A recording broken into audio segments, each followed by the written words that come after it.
NASA की team का वो हिस्सा रहे और सबसे ज्यादा महत्वपूर्ण जो अचीवमेंट है उन्होंने हासिल किया है। बताया जाता है उनके बारे में कि उन्होंने वर्ल्ड का सबसे फास्टेस्ट कैमरा उनकी टीम ने बनाया। सर बहुत स्वागत है भारत समाचार पर आपका। मिशन चंद्रयान की अगर हम बात करें तो ये कितना महत्वपूर्ण है, शुरुआत कहां से सर कैसे हुई, कैसे आपसे जानेंगे? जी सबसे पहले तो सबका बहुत बहुत धन्यवाद, आप सबका बहुत बहुत धन्यवाद। और पूरी जो टीम है हमारी यहाँ पे, हम लोग बहुत ज़्यादा एक्साइटेड हैं जी। चंद्रयान 3 को लेके पूरा देश जो है वो देख रहा है और हर्षोल्लास के साथ उस लम्हे का इंतजार हो रहा है कि कब चंद्रयान 3 पर लैंडिंग होगी। 6:04 पे जो ऐसा टाइम है आज का, तो ये हम लोगों के लिए बहुत ही बड़ा ऐतिहासिक पल है। और मैं आपको बताऊं, मैं नासा में काम किया हूं, तो नासा का जो प्रिजर्वेंस रोवर है अभी मार्स पे जो लैंड किया था 2 साल पहले जी।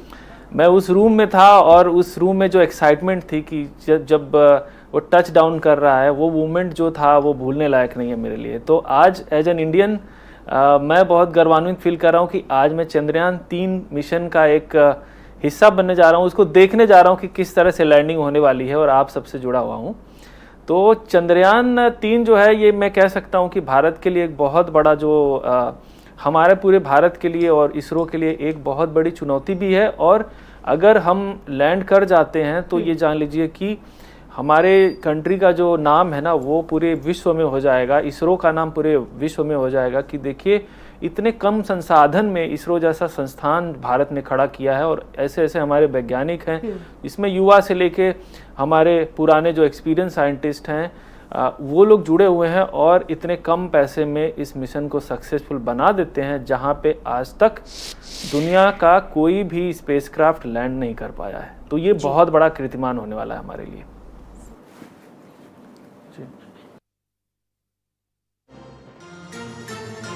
बिल्कुल, तो श्रीहरिकोटा चंद्रयान 3 की आज चांद पर लैंडिंग होगी। हमारे साथ डॉक्टर योगेश्वर दत्त मिश्रा जी लगातार जुड़े हुए। सर देखिए सर, महत्वपूर्ण ये है कि आज लैंडिंग होगी, चांद पर भारत होगा और हम सब प्रार्थनाएं कर रहे हैं, देशवासियों की प्रार्थनाएं आप लोगों के साथ। सर चैलेंजेस क्या है और शुरुआत जैसे कि मैंने जिक्र किया, कहां और कैसे उतरेगा चांद, शुरुआती जो सवाल है क्या कैसे होगा? जी जैसे मैंने कहा कि जो चंद्रयान 3 है और चुनौती की जब आप बात करती हैं तो चुनौतियां तो बहुत हैं इस मिशन में, और स्पेस के किसी भी मिशन में जो है चुनौतियां होती हैं।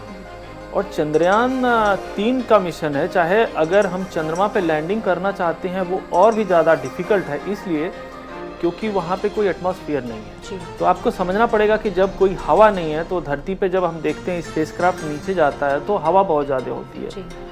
वो क्या करती है, वो उसके गति को रोकती है। और बहुत बार ऐसा भी होता है कि हम पैराशूट यूज़ कर सकते हैं, उससे लैंड कर सकते हैं। खासकर जैसे कि मंगल ग्रह पे आजकल लैंडिंग जो हो रही है उसमें पैराशूट का यूज होता है और फिर धीरे धीरे जो स्पेसक्राफ्ट है या लैंडर जो है वो उतर जाता है। इस केस में ऐसा नहीं है क्योंकि कोई एटमॉस्फेयर नहीं है चंद्रमा पे, हम जानते हैं। इस वजह से हम कोई पैराशूट यूज ही नहीं कर सकते हैं। जब हम पैराशूट नहीं यूज कर सकते हैं तो क्या होगा कि जो थ्रस्टर लगे हुए हैं उसी के थ्रू हम पूरी चीज को कंट्रोल कर रहे हैं।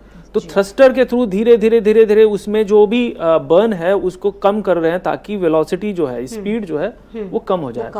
तो इस तरह से हम नीचे उतरते हैं और जब वो नीचे उतर रहा है तो समझ लीजिए कि जो उसकी वेलोसिटी होने वाली, तो जो स्पेसक्राफ्ट है उसकी 2 तरह की वेलोसिटी होती है, एक वर्टिकल डायरेक्शन में जाती है और इस डायरेक्शन में जाती है। और ऐसा नहीं कि वो धम से उतर जाएगा, धीरे धीरे धीरे धीरे कंट्रोल करके हम जब उसको ले आएंगे तो वो हवर करेगा, ऐसे ऐसे ऐसे घूमेगा। और जो उसके अंदर लेजर स्कैनर लगे हुए हैं वो उसकी सतह को स्कैन करेंगे। उससे जो लाइट आएगी ऊपर वो कैमरा कैप्चर करेगा और बताएगा कि हाँ यहाँ पे उतरने लायक है कि नहीं है। तो ये बड़ा ही डिफिकल्ट प्रोसेस है, समझ रहे हैं आप। तो ये 70 जो मुझे लगता है कि साउथ उसमें है और 30 ईस्ट के उसमें एरिया में उतरने वाला है दक्षिणी सतह पे। और दूसरी चीज ये मैं कहना चाह रहा हूँ कि ये इतना आसान नहीं है, ये इतना आसान इस चीज को करना नहीं है, क्योंकि इमेजिन करिए कि उसमें जो थ्रस्टर लगे हुए हैं वही केवल ये सारा मूवमेंट जो है उसको कंट्रोल कर रहे हैं। जी बिल्कुल। और लैंडर की टचडाउन की वेग क्या होगी? और चंद्रमा की अगर बात की जाए तो सर चंद्रमा पृथ्वी से कितनी दूरी पर है? ये ऐसे सवाल हैं जो हम लोगों ने शुरुआती दौर में स्कूल्स में पढ़े हैं जी। आज फिर सारी चीजें हैं, एक बार रिवाइज कहा जा सकता है, रिवाइज करने का टाइम आ गया है। सर पृथ्वी से कितनी दूरी है, क्या किस तरह से इसको समझाएंगे लोगों को? जी, तो मैं यही कहना चाह रहा हूँ कि जो चंद्रमा है वो धरती से 3,84,000 किलोमीटर दूर है ना? तो काफ़ी दूर है। अगर आप लाख के उस पे नंबर में कह रहे हैं तो बहुत ज़्यादा दूर है। और ये कह सकता हूँ मैं कि इतनी दूर होने के बावजूद भी हम उसको देख पाते हैं, इसलिए हम बहुत ज़्यादा एक्साइटेड होते हैं कि चंदा मामा उसको बोलते हैं, सारी चीज़ें होती हैं। और कहीं ना कहीं मनुष्य जो है वो जब चीज़ों को देखता है तो उसको जानने की क्यूरियोसिटी और बढ़ती है। तो चंद्रमा भले ही लगता है कि नज़दीक है, लेकिन अगर आप दूरी को लाख किलोमीटर में देख रही हैं तो बहुत दूर है, बहुत दूर है। बिल्कुल।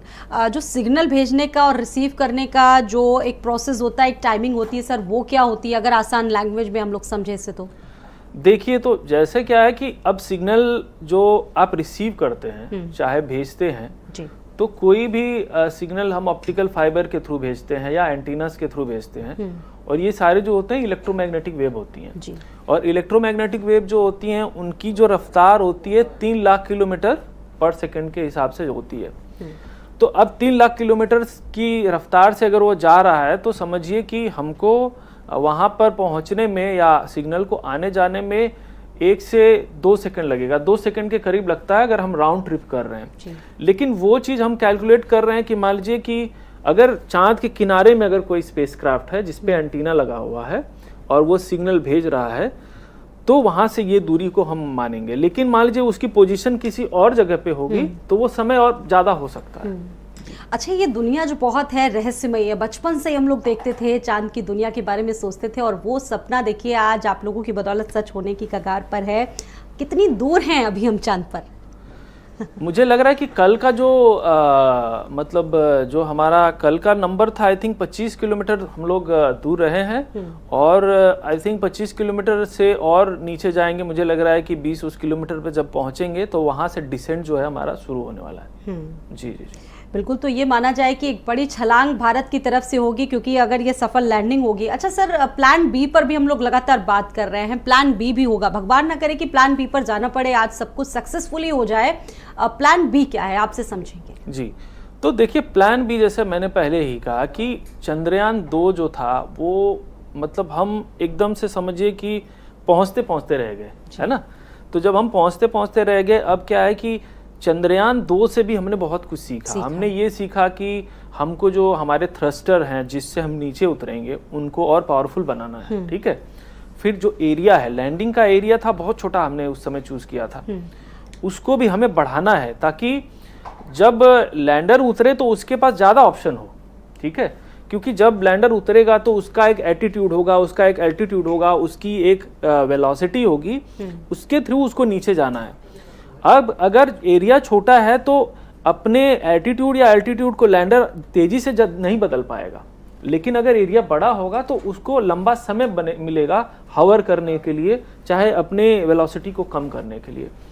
तो ये चैलेंज मैं कह सकता हूं कि जो प्लान बी मैं ये कहूँगा कि जो हमने आज 2 घंटे पहले जो इसरो ने बोला था कि 2 घंटे पहले सारी चीज़ों को एनालाइज करेंगे, उसका मतलब ये है कि हम देखेंगे कि क्या जो हमारे लिए उतरने की कंडीशन है, जैसे कि आप मानते हैं जब कभी कभी फ्लाइट जो होती है वो डिले हो जाती है। डिले इसलिए हो जाती है कि मौसम सही नहीं होता है, तो हमें ये देखना है कि क्या मौसम अनुकूल है, कोई ऐसी चीज़ तो नहीं ना हो गई है स्पेसक्राफ्ट में, चाहे हमारे लैंडर के अंदर ऐसी चीज़ तो नहीं ना, खामियां तो नहीं ना हो गई हैं जिसकी वजह से हमें उतरने में दिक्कत हो रही है।